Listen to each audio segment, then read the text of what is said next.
voy a dar lectura a un fragmento de una carta de 1926 de Gamaliel Churata a José Carlos Mariátegui. Querido compañero Carlos Mariátegui, no tiene usted que agradecerme por la colaboración que presto a Amauta y Minerva. Cuando los hombres se reúnen con fines humanos, la colaboración es obligatoria y entonces el agradecimiento sobra. Desde los primeros años declaré mi credo revolucionario. Cuando usted probablemente se nutría de selecta literatura, lo que sin duda le ha procurado esa admirable pureza y agilidad de su expresión, yo vomitaba, siempre solo podré hacer eso, toda la dinamita que la esclavitud del indio producía en mis nervios. A los 15 años desafiaba a duelo a un gamonal a causa de los indios, y a los 17 me encarcelaban a causa de haber insultado al gobierno de Benavides. Soy pues orgánicamente un vanguardista. En verdad que la palabrita también me ha cansado. Y mi colaboración a su labor obedece a eso, como a eso obedecerá la que preste cuando el momento de la liquidación haya llegado. Vuelvo a decírselo, no tiene nada que agradecerme.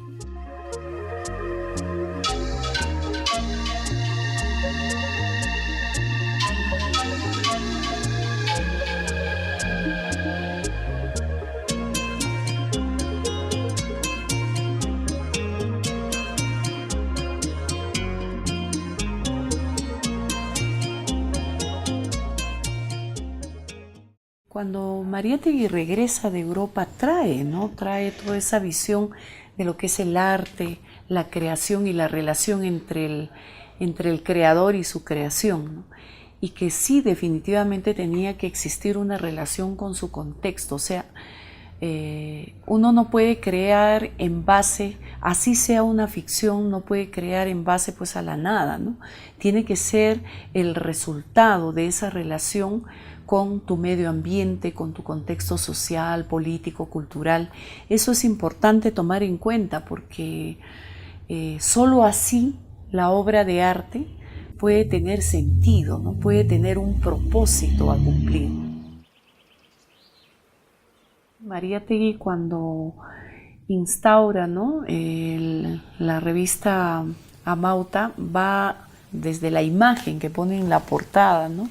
Y se puede ver ahí pues la mirada de una mirada inteligente, ¿no? Una mirada profunda, pero lo que más llama la atención, porque bueno, definitivamente es un maestro, es un Amauta, ¿no? Pero lo que llama la atención es esa mirada frontal, directa. Nos mostraba pues un rostro del cual sentirnos orgullosos, ¿no? Entonces nosotros cuando vemos personajes así, que han sido parte de nuestra civilización, etcétera, definitivamente uno siente mucho orgullo. Yo cada rasgo que tengo, ¿no?, en mi imagen de mujer que ha tenido algo de este pasado, me hace sentir muy bien, ¿no? Me hace sentir muy bien conservar mi cabello largo, mi cabello negro, ¿no? Mis rasgos, mis pómulos, me hace sentir bien, de verdad. Interiormente yo me siento una mujer huancaína, he tenido muchas oportunidades, tengo muchas oportunidades para irme a vivir a otros lugares, quizá donde las oportunidades sean mayores, donde pueda concretar mi producción como escritora, como dramaturga, ¿no?, como actriz. Pero definitivamente no, yo vuelvo a responder que a mí me sembraron aquí, ¿no? Yo soy huancaína o huanca, eso es lo de menos, ¿no? Es como yo siento, ¿no? Es como yo me identifico, ¿no?, con mis costumbres, con mis cerros, que para mí son mis guardianes, mis gigantes, que me acompañan todo el tiempo. Yo terminé en San Marcos, en Lima, y hubiera sido lógico que me quede en Lima, pero tenía siempre en mente regresar a mi tierra, residir aquí en mi tierra, porque yo siempre decía, tengo allí muchas cosas que trabajar, ¿no? Y cabalmente eso es lo que de algún modo vengo cumpliendo, ¿no? El poder expresar, el poder estudiar, investigar y crear, ya sea en poesía, ya sea también en la investigación, las cosas que considero que son valiosas de este espacio geográfico altiplánico. He continuado yo con ese mito, con esas propuestas ideoestéticas de Churata y la labor que cumplió el grupo Orcopata en Puno y también en el Perú, de recrear, ¿no?, el corpus, los insumos, los sustratos, podemos decir, de la que está hecho también la literatura andina, o podríamos llamarlo neoindigenista de repente, para ubicarlo, contextualizarlo mejor en nuestro tiempo. La cosmovisión andina tiene pues las peculiaridades o las singularidades de poder, por ejemplo, establecer formas de entender, ¿no?, las relaciones sociales, las relaciones con la naturaleza, ¿no? Este carácter animista, relacional, etc., mucho se practica en este espacio geográfico y que muchas personas creen que eso es algo como vinculado a las supersticiones o a lo folclórico, cosa que no es así, ¿no? Es una manifestación propia del corpus, de la cosmovisión misma del Aymara, ¿no? Muchas danzas, muchos rituales están vinculados al lago. Acá, como lo digo de algún modo en el libro El oráculo del agua, el agua tiene ese significado también sagrado, ¿no? Es venerado. Y el lago Titicaca, con más razón, ¿no? Su significado es mucho más totalizador y al mismo tiempo también tranquilizador, esperanzador, ¿no? Además que tiene también una fuente histórica muy importante, porque ha servido como red de comunicación, por ejemplo, con Bolivia. Ese es el caso, por ejemplo, del grupo Orcopata, ¿no?, que recibía noticias, recibía novedades a través de los barcos que llegaban de Bolivia por el lago Titicaca. Y es así como se explica un Carlos Oquendo de Amar, ¿no?, que estaba muy bien enterado del surrealismo europeo y de todas las corrientes vanguardistas, ¿no?, y que él los leía casi por decir de primera mano antes que los limeños o los arequipeños, ¿no? El ferrocarril para mí tiene, y yo soy hijo de ferroviario, ¿no?, tiene un papel importante, ¿no?, porque el ferrocarril no solo era del sur del Perú, sino vinculaba con Buenos Aires, la Argentina y Brasil. Entonces llegaban por allí, ¿cómo se llama?, publicaciones, ¿no?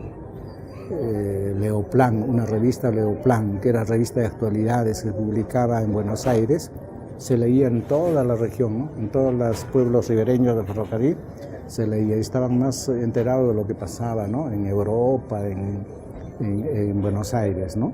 Además, muchas ideas han llegado por allí, antes que de Lima, ¿no?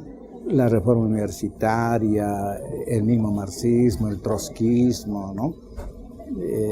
En Sicuani llegaban los jóvenes que iban a estudiar hablando de trotskismo, nosotros no sabíamos qué era trotskismo, ¿no? Ellos ya venían con esas ideas, ¿no? O sea, ha sido fundamental el ferrocarril para la transformación integral de estos pueblos, económica, social, dinamizó la economía en gran forma. Por eso que estas ciudades pues, se desarrollaron mucho más que las ciudades del centro del país, ¿no?, del norte incluso, ¿no? Han tenido un desarrollo acelerado por el ferrocarril. En esos años, sobre todo 20, 30, se veía más una influencia de Buenos Aires y de Montevideo, más que una influencia de la capital, de Lima, ¿no? Eso es una cosa muy particular y que le da una connotación muy original, ¿no? Por eso es que en Puno, en Cusco y en Arequipa hubo corrientes culturales bastante importantes, ¿no? Bueno, yo tuve la suerte de conocer a muchos compañeros, amigos de mi papá, toda una generación de intelectuales y artistas que promovían también todo lo referente a la creación artística, a la literatura, al periodismo, y también a recuperar el pasado histórico, sobre todo prehispánico. Hasta entonces en el Cusco y en todo el Perú había una tendencia, una corriente hispanista que veía solamente toda la cultura desde una perspectiva urbana de tradición hispana. El intercambio que había pues con los intelectuales de Arequipa y de Puno hizo que acá en el Cusco había una gran labor editorial, sobre todo de revistas, ¿no?, culturales, ¿no?, como Cunan, Kuntur, y en fin, una serie de publicaciones de carácter cultural, literario, y también del acontecer, del quehacer cultural de esos años, ¿no? Hubo dos revistas Kuntur, ¿no?, una editada en Cusco y otra en Sicuani, ¿no?, en la misma época del Boletín Titicaca, todo eso, ¿no? Claro que no tiene la importancia que el Boletín Titicaca, pero como fuente puede alcanzarnos algunas pistas, sobre todo ver el grado de cómo estas ciudades se articulaban con el resto del país, con el extranjero, porque publicaban colaboraciones de distintos lugares, ¿no? Y sus publicaciones se difundían también de manera extensa, ¿no?, ya que la publicación individual es muy difícil, ¿no?, pero como grupo se puede salir mejor, ¿no? Entonces, da una idea de cómo eran las relaciones culturales en esa época. Hay que tener mucha mística para sacar una revista, para que dure en el tiempo. Es decir, fuera del problema que no vas a ganar dinero con eso, problema con todos los problemas que te vienen, ¿no?, pues problemas de familia, todo. Y creo que es la mística de trabajo, y también ver tu país. Es importante la revista. Desde el primer número dijimos que la importancia que nosotros tenemos para editar revistas. Había un compromiso con nosotros mismos y con las revistas que nos antecedieron, ¿no? Y por eso la revista sigue saliendo, o sea, saldrá hasta cuando el cuerpo, mi cuerpo me dé, ¿no?, hasta no sé, unos 5 años o más, ¿eh?, hasta donde pueda. Es el compromiso con Siete Culebras.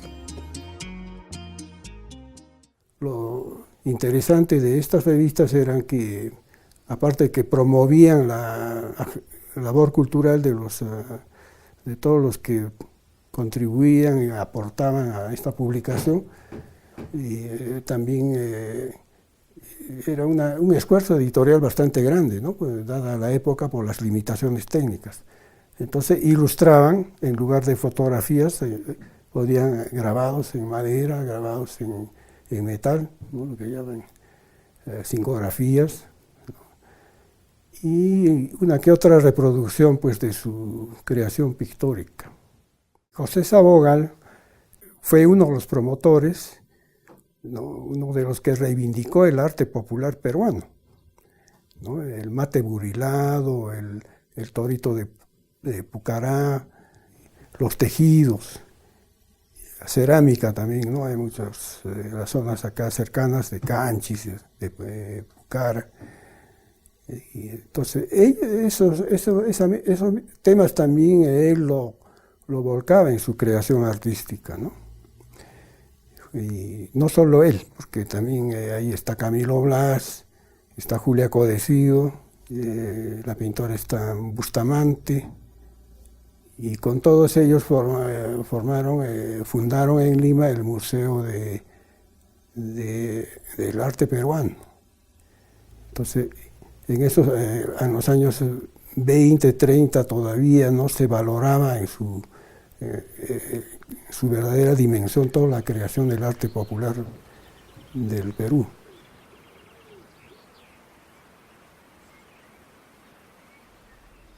Siempre se ha aparecido bastante estas escenas al burilado. Posiblemente para llegar esta revista al pueblo, o como se trata también del pueblo, Entonces tienen que grabar, hacer lo que hace el pueblo, la gente de campo, del pueblo. Entonces así se puede hacer llegar más, hacer sentir algo con esta revista, ¿no? Es una forma que tiene para hacer llegar ideas y sus opiniones, entonces siempre con algo que hacen el pueblo. El mate burilado es del pueblo, del campo, de la tradición, desde muy antes. Aquí ha nacido, aquí en la parte alta, se llama un lugar que se llama Chaquicocha, es un barrio de Cochas Grande. Desde ahí ha bajado el arte del burilado.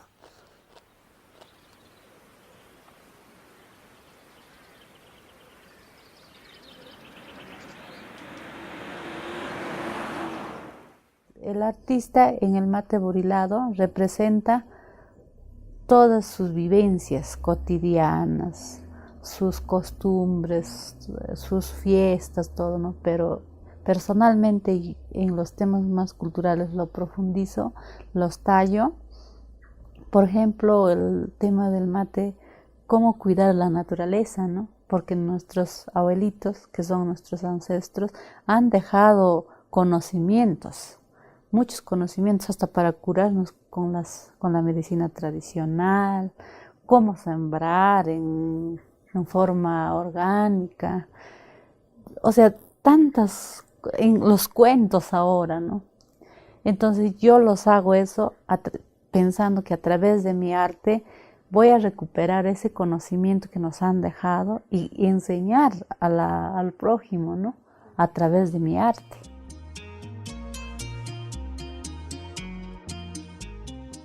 O sea, yo empecé a hacer grabado gracias a que Luis Olorio, este grabador importante que tenemos aquí, me invitó a su taller, ¿no?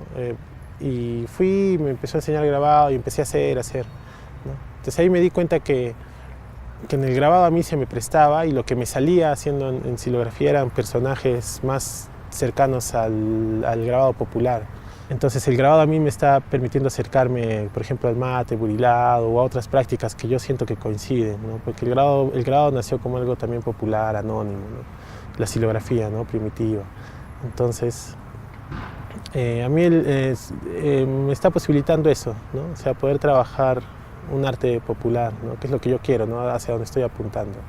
Yo podría estar con mi pedazo de madera cortando en cualquier parte, ¿no? No tengo que estar en un taller con un lienzo y mis óleos.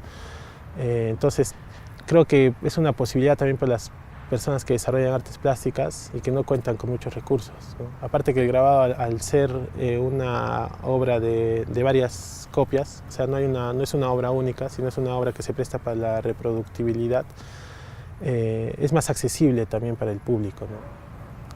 Bueno, en general lo que hace Sabogal y los indigenistas, a mí me parece, o sea, que ahí había un germen que pudo haber derivado en que la silografía o el grabado pueda convertirse en un arte popular peruano también, ¿no? Porque muchos, o creo que todos los indigenistas empezaron a hacer silografía, ¿no?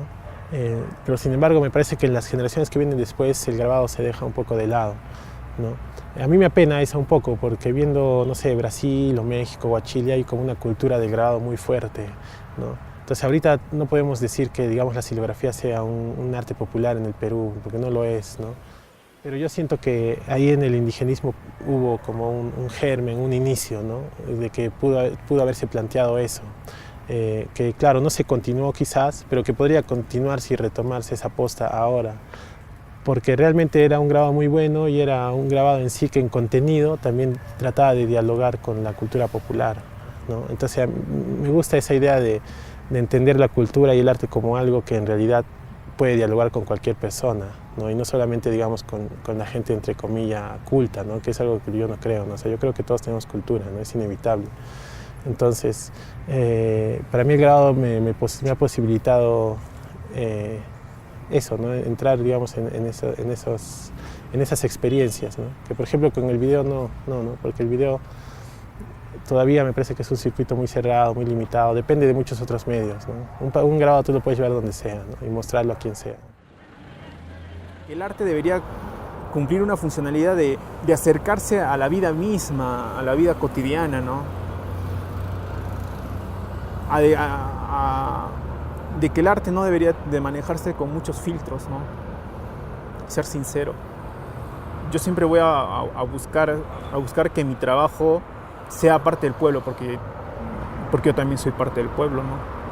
Desde mi mirada como artista visual, yo veo Arequipa como una escultura, ¿no?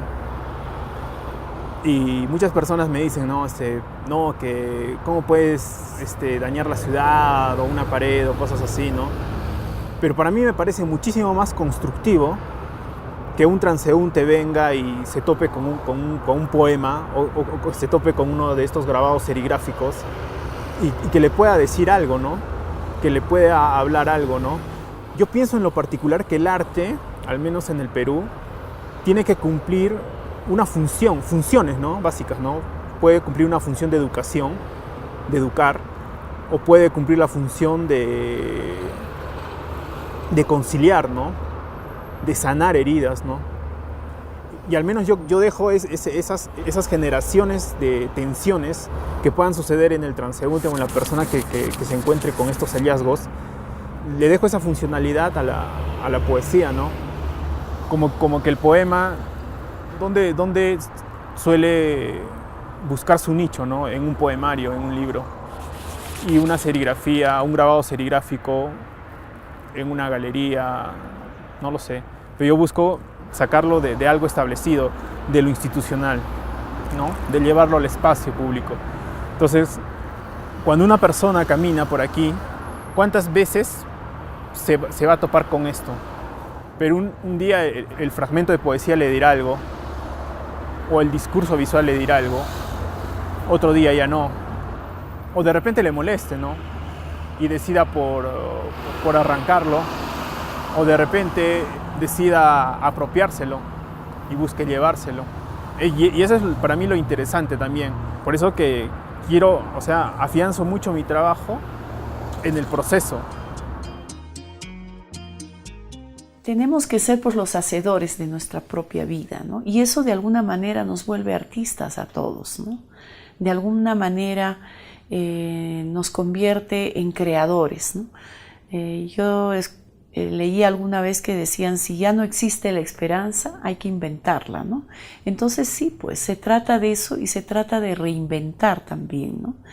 Entonces creo que es fundamental, yo creo que retomar a José Carlos Mariátegui nos abriría a muchos una visión diferente de nuestro país.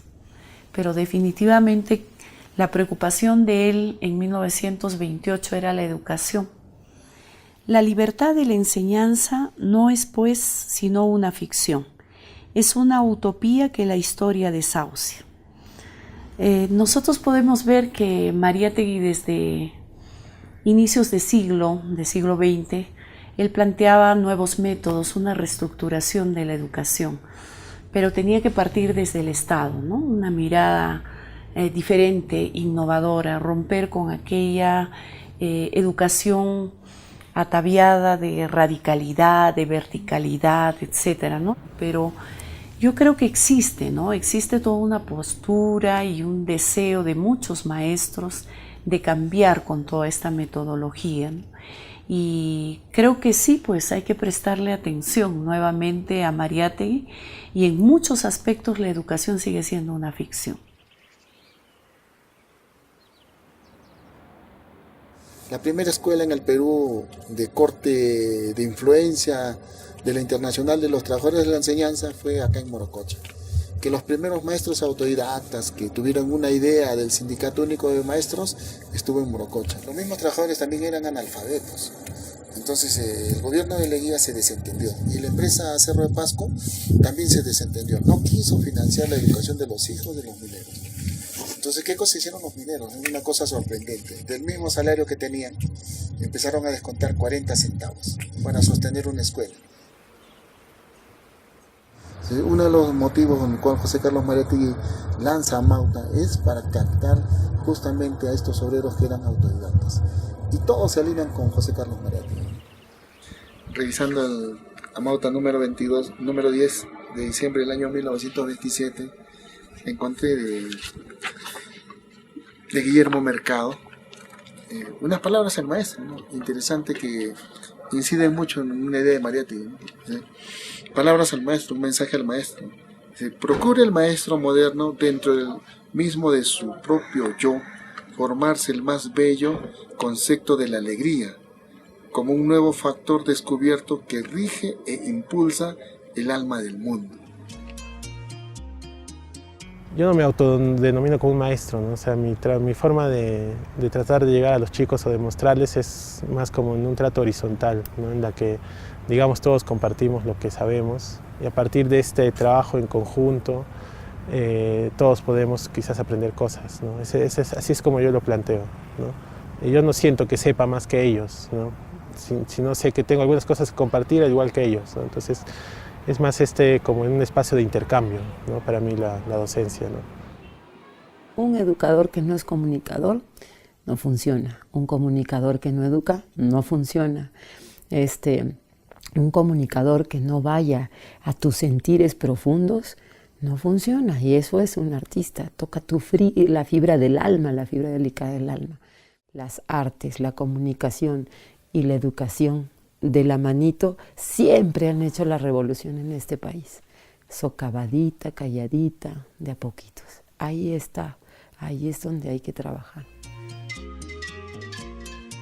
Rosa Augusta Rivero, en 1927, fundó la revista Albores y dice en la introducción de su texto de la revista, dice que no es una revista ya concluida, terminada, perfecta, sino es un albor, un comienzo, pero que lo hace con mucho cariño porque quiere que las mujeres surjan, comiencen a escribir, que sigan los pasos, dice, de Clorinda Mato, que fundó Recreo, pero ya con una visión ya más moderna. Ella fue la que comienza a estudiar a Trinidad Enríquez, a Clorinda Mato, a Coriollo, y a escribir, a pergeñar sus pequeños artículos. Y juntó a todo un núcleo de mujeres y se les bautizaron con el nombre del Grupo Albores. Y después abrazaron la causa política y todas ellas fueron miembros, pues, del grupo ANDE. También se fundó el Instituto Americano de Arte en 1936, pero las mujeres no podían ingresar porque era un grupo cerrado de intelectuales, de hombres, y Marta Alicia, Rosa Augusta, Estela, pidieron su ingreso y formaron la rama femenina del Instituto Americano de Arte y escribieron en la revista del Instituto Americano, y así fundaron también la Sociedad Pro Cultura para incentivar a las mujeres, para luchar por el voto femenino, incentivar a las mujeres a ingresar a la universidad y estudiar.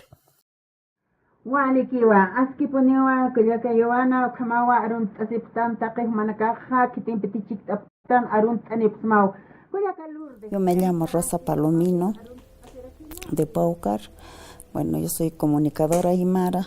En relación a Viñaypankara, bueno, Viñaypankara es un programa dirigido, un programa cultural, educativo, dirigido a la población aymara.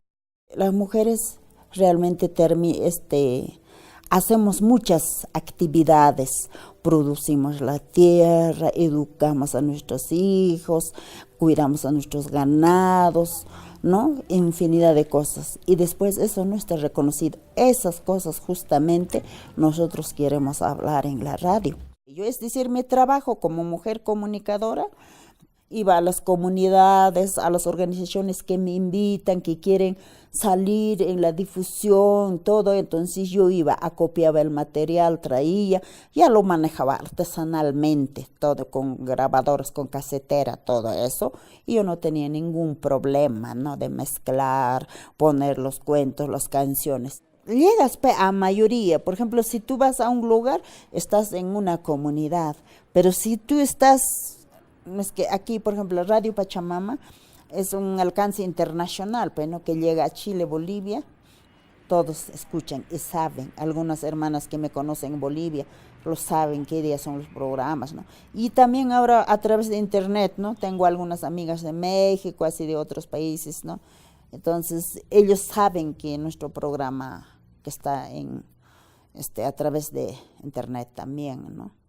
La importancia de la comunicación es de base fundamental. Como pueblos originarios tenemos bastantes demandas que nosotros, por ejemplo, lo que vemos, hay veces que no estamos consideradas nuestras demandas en políticas públicas, ¿no? Entonces nosotros como pueblos aymaras queremos que esté considerada nuestras agenda de los pueblos indígenas.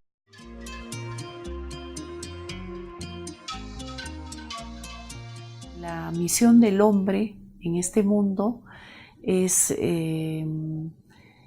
hacer tareas, pero lo más importante es dejar las tareas para que otros continúen también. Entonces creo que sí, pues José Carlos Mariátegui prematuramente se fue porque quizá nos dejaba muchas tareas, ¿no? Entonces creo que eso es, ¿no? Es como una posta que uno recibe.